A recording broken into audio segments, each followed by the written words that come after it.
राजा ने आमंत्रित किया था, आए थे। चेला ने आए हुए अतिथियों का बड़ा स्वागत किया, बहुत अच्छे से सब कुछ किया।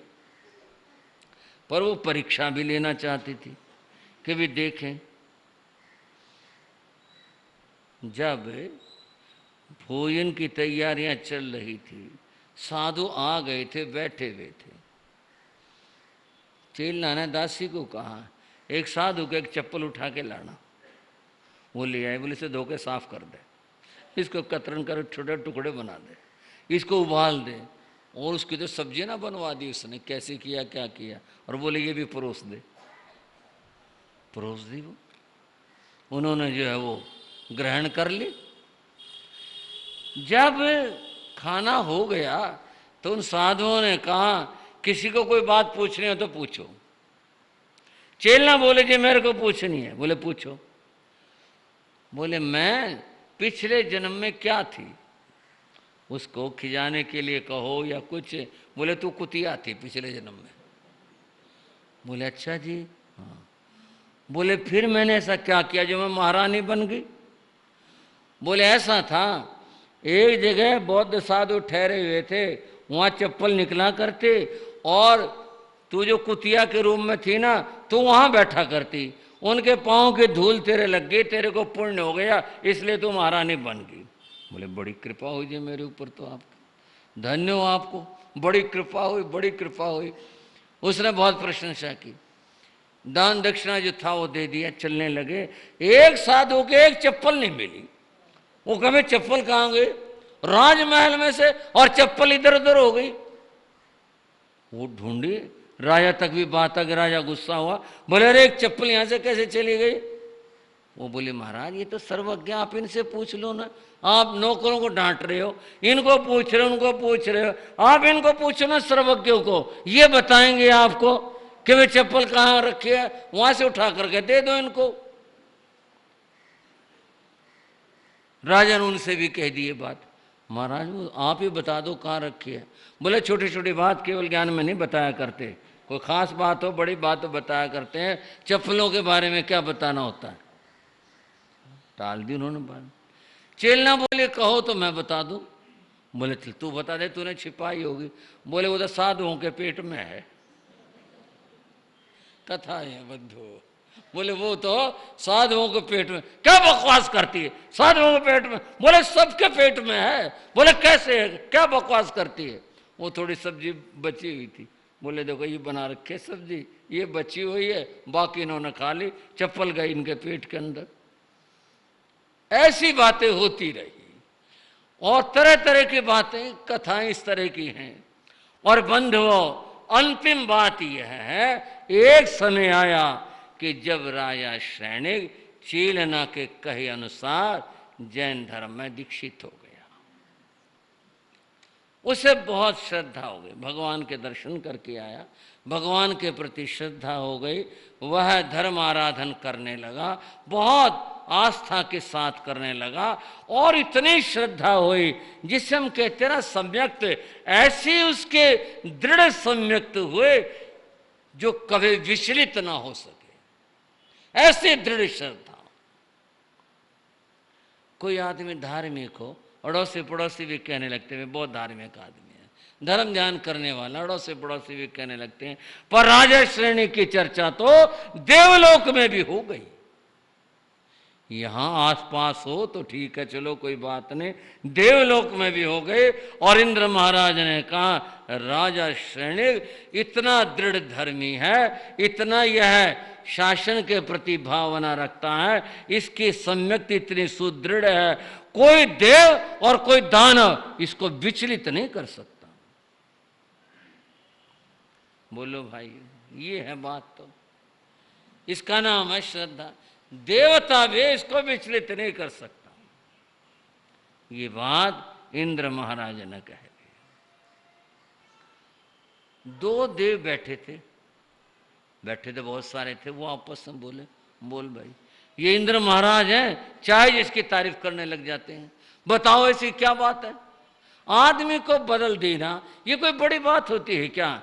आदमी को उसके प्रतिज्ञाओं से विचलित कर देना कौन बड़ी बात है। चलो अपन चलते हैं। और चल करके राजा की जो श्रद्धा इसको विचलित करेंगे। और फिर इंद्र महाराज को कहेंगे अब बोलो, आप कह रहे थे ना देवता भी इसको विचलित नहीं कर सकता, ये देखो हमने कर दिया। चलो, वो दोनों देवता पृथ्वी पर आए। उन्होंने सब देखा कि वे किस तरह से क्या करना चाहिए। सुबह के समय राजा भ्रमण के लिए जाता था, घूमने के लिए। उन्होंने वो अवसर ठीक समझा और वे दोनों देवता, एक ने साधु का वेश बना लिया, और है बड़ा कथा का ऐसा प्रसिद्ध है, एक ने साध्वी का बना लिया, और दोनों सुबह सुबह आने लग रहे। राजा जाने लग रहा, और उस साधु ने, जो देव था माया थे, कंधे पर मछली पकड़ने का जाल डाल रखा था। आने लग रहे थे, राजा सामने आ गए। राजा ने देखा ये क्या। राजा ने अपनी सभ्यता नहीं खोई बोलने के अंदर, और उनको देख करके उसे अच्छा तो नहीं लगा, लेकिन धर्म के प्रति श्रद्धा में फर्क नहीं आया। उसने कहा उनसे, आप जानते नहीं हम महावीर के साधु हैं, ये साध्वी है, ये आपने जाल कंधे पर डाल रखा है। ये बोले ये इसकी मछली खाने की इच्छा हुई थी, आज मछली पकड़ने गई थी। लो जी, इससे ज्यादा और क्या शब्द, खोटी, पाप की, बुरी, घटिया बात और क्या हो सकती है इससे आगे। राजा ने कहा देखो, अनर्गल नहीं बोला करते। देखो तुमसे साधुपना नहीं पलता है, पालन नहीं किया जाता है, तुम इस वेश को छोड़ दो। साधुओं को बदनाम मत करो, धर्म को बदनाम मत करो, महावीर का नाम खराब मत करो।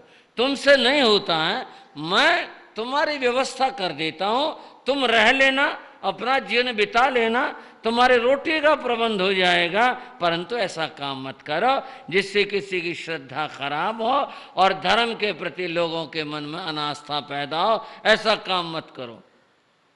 किसका किसका प्रबंध करोगे आप? किसका? तुम्हारा। हमारा तो आप प्रबंध कर दोगे। ये जितने भी साधु हैं ना, ये सारे छिपके पाप करते हैं, सबके यही काम है, किसी का कुछ है किसी का। राजा ने कहा देखो ऐसी बात मत कहो, अपना मुंह गंदा मत करो, मैं ये सुनना नहीं चाहता हूं। तुमने जो कुछ कहा बिल्कुल अरे हम सत्य कह रहे हैं। नहीं नहीं, तुम्हारी बात कभी ठीक नहीं हो सकती।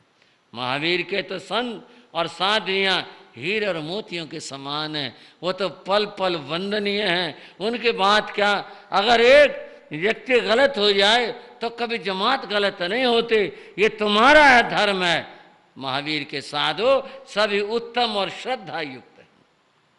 दोनों देवताओं ने अपना ज्ञान लगाया, अवधि ज्ञान लगाया, और ज्ञान लगा के देखा इसके मन में क्या है।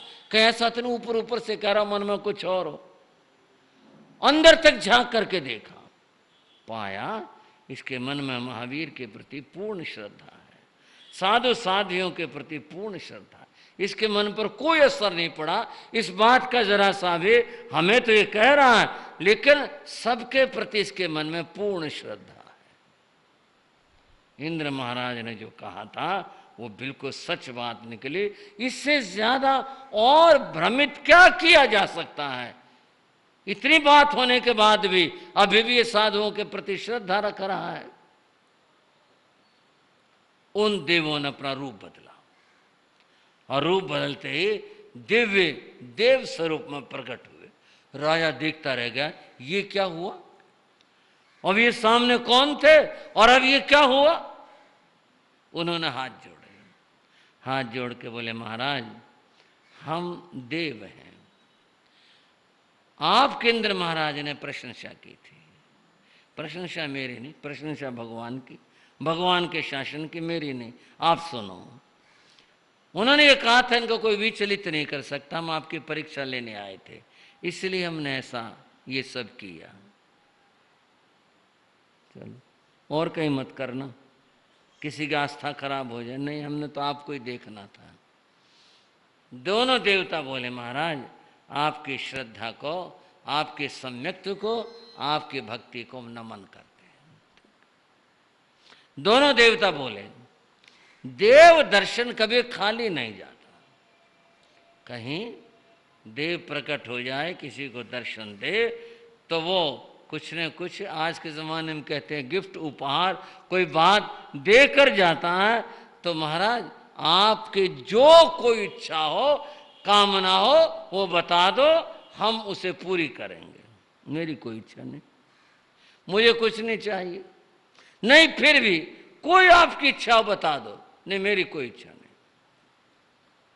दोनों ने एक दूसरे की ओर देखा, ये तो कुछ मांग नहीं रहे, चलो। तब एक देवता ने अपने गले से दिव्य हार निकाला और निकाल करके महाराज के गले में, नहीं नहीं मुझे नहीं चाहिए महाराज, ये हमारा अपना काम है, डाल दिया। दूसरे देव ने अपने कान के कुंडल उतारे, कुंडल उतार करके उन्हें पहना दिए। राजा तो उस दिव्य जो हार कुंडल थे उनको पहनते देव जैसा हो गया एकदम से। वो तो दिव्य थे ना, इसलिए वो तो नमन करके चले गए।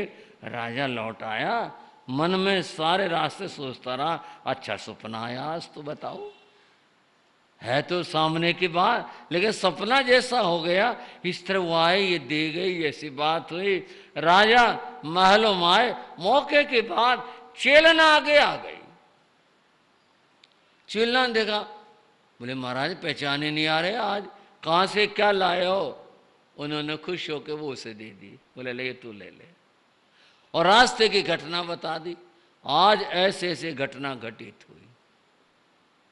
धन्य हो आपको, आपकी धर्म श्रद्धा को, आपकी इतनी धर्म श्रद्धा, इतनी बड़ी बात है। बहुत बहुत खुशी हुई, बहुत प्रसन्न हुई। बंधुओं, श्रेणी के जीवन के दो चित्र हैं। एक वो चित्र है जो वो नास्तिक था, एक वो चित्र है कि जिसमें आस्था जागी। तो इतनी आस्था जागी, इतनी श्रद्धा जागी कि वह धर्म के रंग में ऐसा रंग गया, इंद्र को भी कहना पड़ा कि ऐसा श्रद्धावान व्यक्ति दूसरा नहीं है।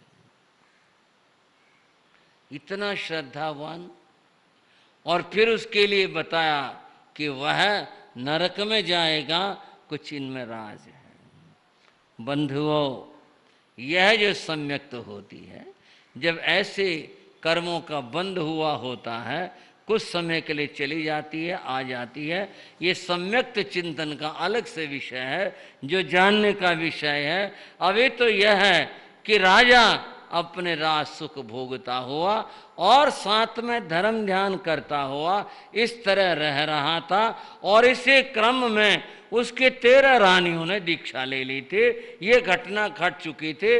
अब बात यहां आती है, 8वें वर्ग की आती है। 8वें वर्ग की जो कथा है, वो कथा विस्तृत कथा है। उसका संक्षेप रूप यह है कि चेलना के 3 पुत्र थे।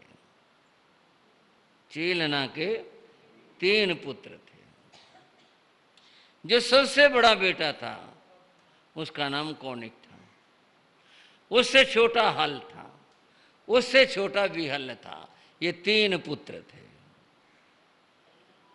रानी ने वो जो हार था, कुंडल थे, वो छोटे वाले बेटों को दे दिए। ठीक है, माँ बाप किसी को अपनी चीज किसी को भी दे, उसने उनको दे दिए थे। इस बात के भी कोई चर्चा नहीं थी, उन्होंने उठा के रख लिए। ठीक है, अपने आराम से रह रहे हैं, बड़ी सुंदर चीजें कभी पहन लेते हैं, कभी रखे हुए हैं, वो रह रहे थे।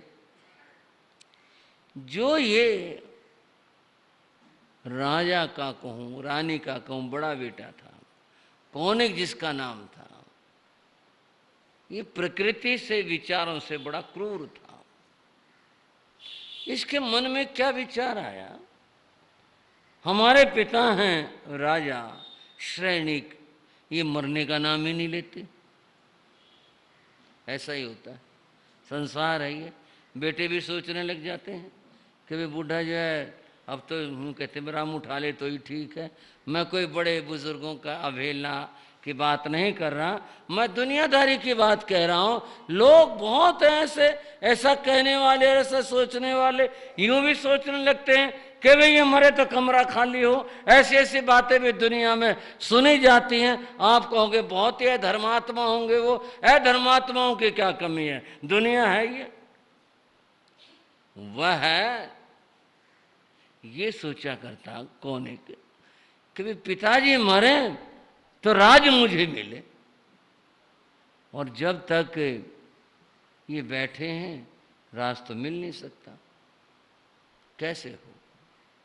इस राजनीति ने कैसे कैसे कर्म करवाए हैं, कैसे कैसे काम किए हैं। 3 नाम इतिहास की पृष्ठ से मिटाए नहीं जा सकते। जैन साहित्य में कौणिक का नाम, और बंधुओं वैदिक साहित्य में कंस का नाम, और इस्लाम के अंदर बंधुओं औरंगजेब का नाम। ऐसे नाम हैं जिन्होंने अपने पिताओं को जेल में डाला था। ये वो नाम है, ये ऐसे पुत्रों के नाम हैं। कौणिक ने एक मीटिंग की। मीटिंग किसकी की? अपने भाइयों की। ये जो भी 10 नाम मैंने लिए थे रानियों के, काली, सुकाली, महाकाली, कृष्णा, सुकृष्णा, महाकृष्णा, ये जो नाम मैंने अभी लिए थे, इनके सबके एक एक बेटा था।